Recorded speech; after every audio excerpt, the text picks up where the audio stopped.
Assalamualaikum Pak Nasikun. Waalaikumsalam. Bagaimana kabarnya Pak Nasikun? Alhamdulillah baik-baik saja. Ya, alhamdulillah Pak. Perkenalkan saya Ibu Nur Muharromah. Saya dari IPB SMP Negeri 12 Gresik dan saya merupakan calon guru penggerak angkatan 10 Kabupaten Gresik. Di kesempatan ini saya ingin menimba pengetahuan, pengalaman dari Pak Nasikun selama menjadi kepala sekolah. Apakah bersedia ya Pak? Insya Allah bersedia. Ya, ada beberapa hal yang ingin saya tanyakan berkaitan dengan pengambilan keputusan selama Bapak menjadi kepala sekolah. Jadi selama ini bagaimana gitu ya Bapak dapat mengidentifikasi kasus-kasus yang merupakan dilema etika atau kebujukan moral yang terjadi di sekolah Bapak. Mungkin Bapak bisa menceritakan.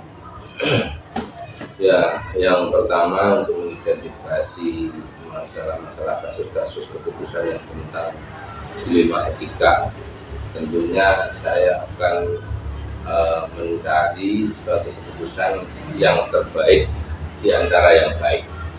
Karena dalam hal ini dilema etika itu suatu keputusan yang sama-sama baik. Namun saya harus mencari yang terbaik dari yang baik itu. Ya tentunya saya dalam mengidentifikasi ini tentunya minta masukan-masukan dari seluruh yang ada, baik teman, wali murid maupun stakeholder, komite dan yang lain-lain. Tentunya tetap yang saya pertimbangkan yaitu untuk kepentingan yang lebih banyak daripada kelompok maupun perorangan.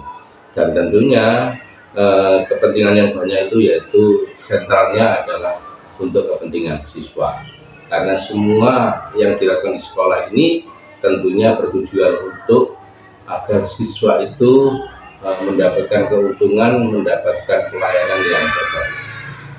Oke, selama ini jadi bagaimana Bapak itu menjalankan pengambilan keputusan di sekolah Bapak, terutama untuk kasus-kasus di mana ada dua kepentingan yang sama-sama benar atau sama-sama mengandung nilai kebaikan, itu bagaimana Bapak? Ya, yang pertama yang saya lakukan, kita identifikasi keputusan yang paling baik itu yang mana, kemudian langkah-langkahnya insya Allah saya akan melakukan. Langkah-langkah yang pertama mungkin kita komunikasikan, setelah itu kita ambil keputusan, dan yang terakhir kita evaluasi dari keputusan itu agar untuk kedepannya keputusan itu bisa dijadikan acuan untuk dalam memutuskan keputusan-keputusan yang berikutnya. Ya, bagus sekali Pak. Ya. Kalau begitu hal-hal apa saja ya Pak ya yang selama ini Bapak anggap efektif dalam pengambilan keputusan pada kasus-kasus dilema etika tersebut, yang tadi ya yang sama-sama benar atau sama-sama mengandung nilai kebajikan tersebut? Tentunya untuk mengatasi dan mengambil keputusan yang tepat, tentunya kita tidak bisa dengan cepat. Tentunya butuh proses yang sekiranya semua pihak itu merasa menerima. Mungkin kita tidak bisa langsung melakukan seperti membalikan tangan, ada proses-proses panjang yang harus saya lalui sehingga semua pihak itu bisa menerima. Oh ya, terus kemudian yang dianggap efektif itu yang seperti apa Pak dalam pengambilan keputusan tersebut? Yaitu dengan cara pendekatan dari semua pihak yang merasa tidak sesuai dengan keputusan saya, yaitu melakukan pendekatan, melakukan sosialisasi, memberikan pengertian untung rugi dari keputusan ini, yaitu demi kepentingan anak-anak. Dengan begitu insya Allah mereka akan menerima, dan keputusan ini insya Allah tidak menimbulkan suatu masalah. Karena memang dalam menghadapi keputusan-keputusan ini biasanya itu pekewuhnya kalau kita itu ketika berhadapan dengan orang yang dekat dengan kita. Ya seperti contohnya dalam penerimaan siswa kemarin itu kita sudah membatasi bahwa siswa itu kita terima sekian jumlahnya. Namun ternyata ada lagi yang terakhir datang, dan yang datang ini orang yang dekat dengan kita, orang yang berjasa dengan lembaga. Dengan demikian kita harus melakukan pendekatan, melakukan penjelasan. Walaupun toh nantinya saya mengambil keputusan A, tetapi yang B juga akan kita beri pengertian sehingga sama-sama menerima, sehingga tidak terjadi suatu masalah yang atau konflik yang besar. Jadi hal tersebut merupakan tantangan ya Pak ya dalam mengambil keputusan yang tadi ya Pak ya. Terus apakah Bapak memiliki sebuah jadwal tertentu dalam sebuah penyelesaian kasus tadi di 53? Apakah Bapak langsung menyelesaikan di tempat atau memiliki sebuah jadwal untuk menyelesaikannya? Jadi bentuk dan prosedur seperti apa yang Bapak jalankan itu? Ya tentunya tidak bisa sekaligus pada saat itu, tetapi tergantung masalahnya sih. Tetapi masalah-masalah di ilmu etika itu kebanyakan walaupun kita tidak menjadwalkan secara formal, tetapi ada tahapan-tahapan yang harus saya lalui. Yang pertama mungkin saya tidak harus memutuskan hari ini begini, walaupun bisa, tetapi kita katakan bahwa kita koordinasi dulu dengan teman-teman yang lain, dengan pihak-pihak yang lain. Walaupun tanpa itu sebenarnya kita bisa memutuskan, tetapi sebaiknya tidak langsung diputuskan, karena kita katakan bahwa semuanya itu butuh proses. Jadi mungkin saya tunda dulu, kemudian kita kasih jeda, dan sama-sama memikirkan, berpikir jernih sehingga nanti keputusan itu bisa disampaikan dengan baik dan bisa diterima. Bagus sekali nih Pak.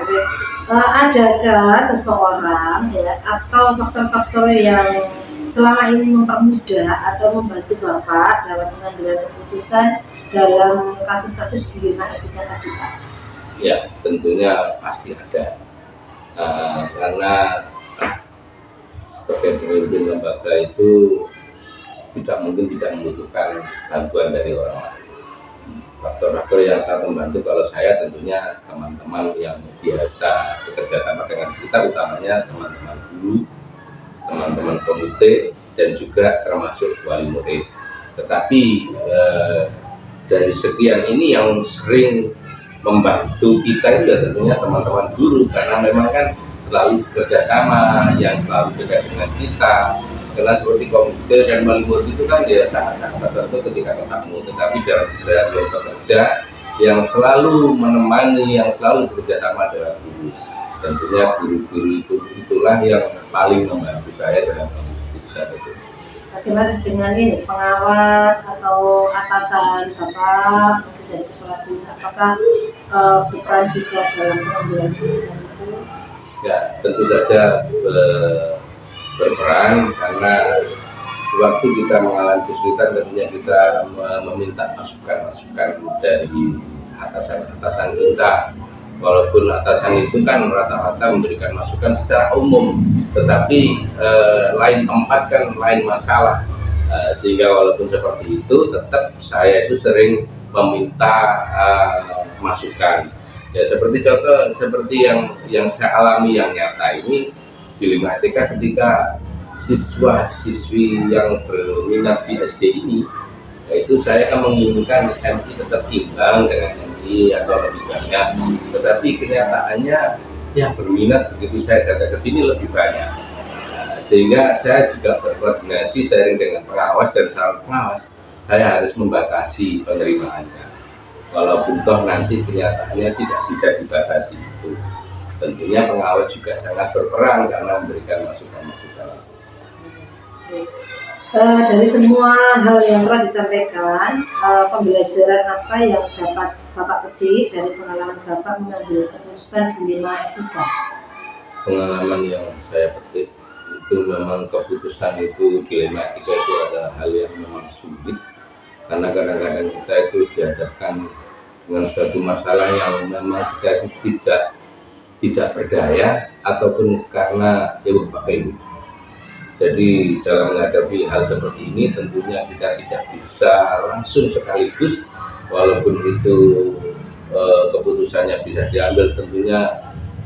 Saya dalam pengalaman ini yaitu saya harus memberikan waktu untuk berpikir, itu yang bisa saya dan pengalaman yang sudah saya alami.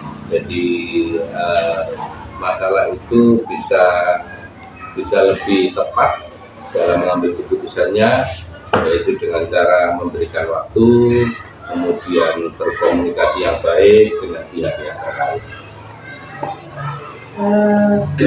Ya, terima kasih Pak Nasipun atas sharing pengalamannya selama menjadi kepala sekolah, dan hal ini tentu berguna juga ke depannya bagi saya, dan semoga pertemuan kita hari ini bermanfaat bagi semua ya Pak. Saya ucapkan terima kasih dan selamat menjalani aktivitas. Saya akhiri, assalamualaikum warahmatullahi wabarakatuh. Waalaikumsalam warahmatullahi wabarakatuh. Assalamualaikum Bu Yeni. Bagaimana kabarnya? Ya, perkenalkan saya Ibu Nur Mukarramah dari PT SMP 18 Gresik. Dulu SMP 12 gitu. Oh iya. Saya di sini sebagai calon guru penggerak kelas 10 Kabupaten Gresik. Saya ingin menimba pengalaman atau menimba ilmu dari Ibu selaku kepala MTS Tarik Luda ini. Jadi berkaitan dengan penyelesaian permasalahan yang ada di sekolah. Ya. Ibu berkenan Ibu ya? Ya, mungkin bisa kita mulai. Jadi selama ini bagaimana Ibu dapat mengidentifikasi kasus-kasus yang merupakan dilema etika gitu ya, ataupun juga moral. Iya. Seperti ini, saya pernah juga itu mengalami dilema juga sama anak.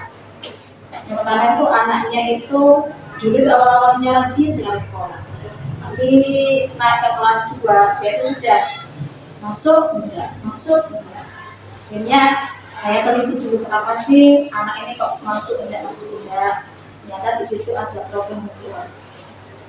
Tanya, kenapa kok sampai kamu masuk? Iya, karena ibu saya menikah lagi, terus saya nggak diajak sama ibu tinggal di rumahnya, saya cuma tinggal sama kakak, akhirnya merasa nggak diperhatikan sama ibunya, merasa nggak diperhatikan, masa kurang kasih sayang juga sama keluarganya, akhirnya dia seenaknya, jadi mau sekolah ya masuk, kalau enggak ya masuk. Jadi termasuk dilema etika nih mungkin. Jadi selama ini bagaimana Ibu menjalankan pengambilan keputusan di sekolah Ibu, terutama untuk kasus-kasus yang tadi berkaitan dengan dilema etika tadinya, sama-sama mengambil kebijakan. Pertama itu saya tanya ke kelas dulu, ini gimana? Setelah itu selanjutnya saya panggil orang tuanya, kemudian saya panggil ke sini. Saya motivasi, saya tanya-tanya, ternyata ceritanya seperti itu. Yang ketiga, kalau dia masih nggak masuk lagi, saya kira itu langkah yang biasa saya ambil. Kalau dia sudah nggak mau masuk ke sekolah sampai berapa kali, karena saya nyuruh wali kelasnya langsung datang ke rumahnya. Itu adalah langkah yang harus dilakukan. Dan hal-hal apa saja Bu yang selama ini Ibu anggap efektif dalam pengambilan keputusan pada kasus-kasus dilema etika tersebut?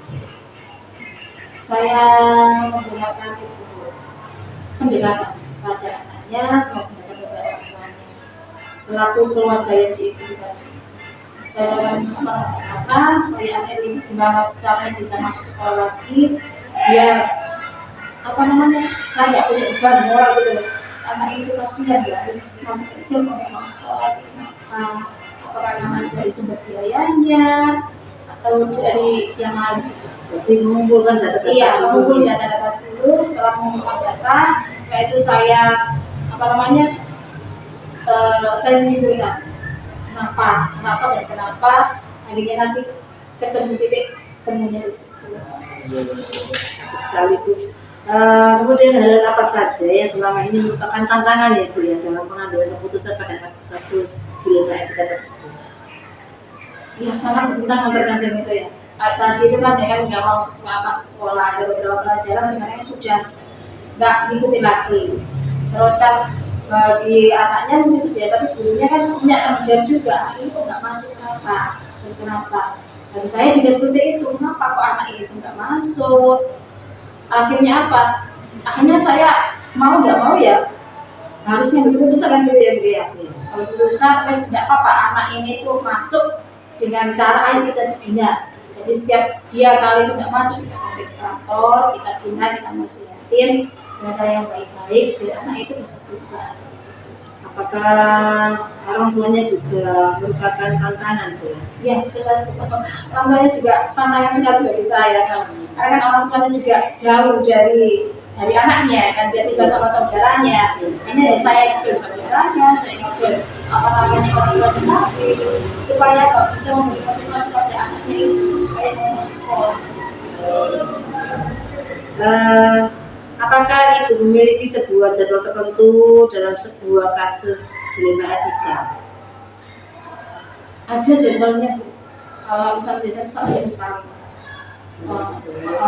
Jadi kan ada satu minggu ini kita panggil, kalau nggak berarti kita lanjut satu jam. Berarti sampai kasus itu Sampai selesai. Terus apakah Ibu langsung menyelesaikan di tempat atau memiliki sebuah jadwal untuk menyelesaikan bentuk atau prosedurnya seperti apa yang dijalankan nanti? Kalau kasusnya itu apa namanya nggak terlalu berbelit-belit atau nggak terlalu rumit itu biasanya langsung kita duduk dalam satu tempat kita selesaikan sama-sama. Tapi kalau perlu penanganan berarti ada waktu-waktu butuh jadwal lagi untuk menyelesaikan kasus. Seperti tadi. Iya, proses kasus ya dan visitnya juga. Adakah seseorang atau faktor-faktor apa yang selama ini mempermudah atau membantu Ibu dalam pengambilan keputusan dalam kasus-kasus dilema etika tersebut? Contohnya itu karena saya punya simpati sama apa namanya itu tadi, terus saya didukung dengan pendidikannya, wali kelasnya memotivasi saya. Ayo Bu, apa namanya penyemangat anak ini, menasihati anak ini supaya dia semangat lagi dalam belajar. Jadi guru-guru sini tuh sering beri masukan sama saya. Ayo Bu, ayo biar anak ini nggak putus sekolah sampai di sini. Kasihan kalau sampai putus di tengah jalan. Apakah pengawas, komite, atau yang lain itu juga ikut berperan itu? Ya, terkadang saya juga apa namanya bicara sama Pak Kelas, Pak sekolah, bagaimana Pak kasus seperti ini ABCD, artinya jaminan nasihat. Ini jangan sampai dekat, ayo didekati anaknya, didekati orang tuanya, kita lakukan visit, biar nanti anak itu mau semangat. Sekali Bu, dari semua hal yang telah Ibu sampaikan, pembelajaran apa yang dapat Ibu petik dari pengalaman Ibu mengambil keputusan dilema etika? Pengalamannya banyak sekali. Ya, yang pertama itu menunjukkan rasa kesabaran saya tuh di sini, yang menunjukkan rasa kesabaran saya di sini, bagaimana cara memutuskan menyelesaikan sebuah masalah. Terus memotivasi saya lagi supaya lebih semangat lagi dalam menghadapi anak-anak yang cenderung punya kasus-kasus seperti itu. Ya, terima kasih Ibu. Apa yang Ibu sharingkan ke saya itu luar biasa sekali dan juga menjadi pengalaman bagi saya juga ya, motivasi saya ke depannya untuk penyelesaian masalah-masalah yang ada di sekolah atau saya seperti itu. Mungkin itu saja dari saya. Semoga perbincangan kita ini bermanfaat bagi Ibu maupun bagi saya. Saya mohon maaf apabila ada kekurangan ya. Saya juga minta maaf. Saya juga mau minta izin untuk pamit. Saya akhirnya assalamualaikum warahmatullahi wabarakatuh. Waalaikumsalam.